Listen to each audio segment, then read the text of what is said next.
Hey everybody, I am checking in right now from Boscobel Street, and I actually set one of the main characters of the Ballad of the Lost Dogs of East Nashville on this street, Boscobel, for a couple reasons. One, I just love the word Boscobel because you're not going to find that street, probably that street name, in any other city.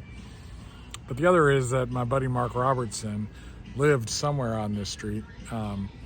I'm not sure if his house is still standing or if it's one of the many that got torn down so that some of these newer houses could get built. But Mark, who lived with my wife and I for a time up in Chicago, stayed with us, and was a really good friend of ours, was probably the first. He was a real influential person when it came to us living in East Nashville. Sometime in the late 90s, I think, I came down and spent a few days staying with him at his house right here on Boscobel. And he knew where we were from in Aurora. He knew the kind of people we were.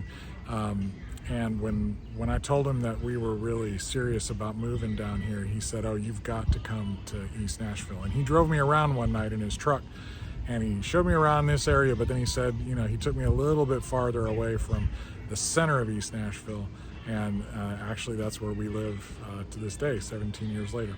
But Mark lived on Boscobel here, and so I kind of, as an homage, as a hat tip to Mark, and just because I love the word Boscobel, I put Jerry's house here. And I'll talk a little bit more about Jerry, one of the main characters, in another video.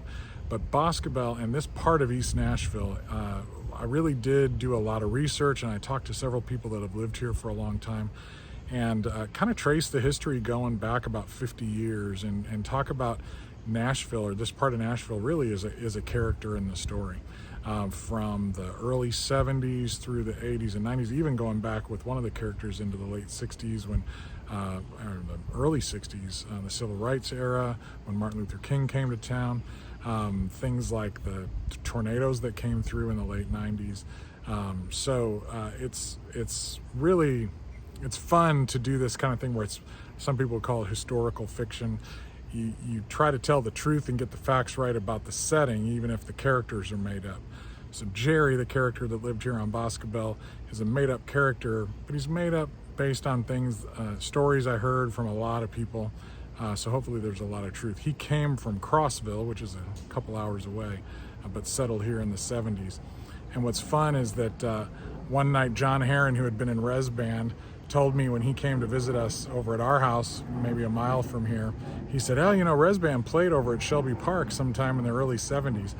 So I actually kind of injected a story in there where Glenn and Wendy Kaiser are going door to door promoting the band playing just a block that way, which is based. I talked to the guys, I said, "Is that kind of right?" And they talked about what they could remember from the show and how they promoted it, going around handing out flyers.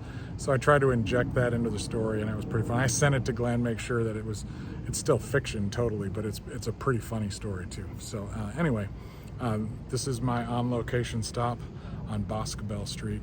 I'll turn around here, you can see it from this angle. But this is kind of in the Lachlan Springs part of East Nashville, and I love this area. Real hilly, really pretty. But a lot of the old houses like Jerry's, are gone.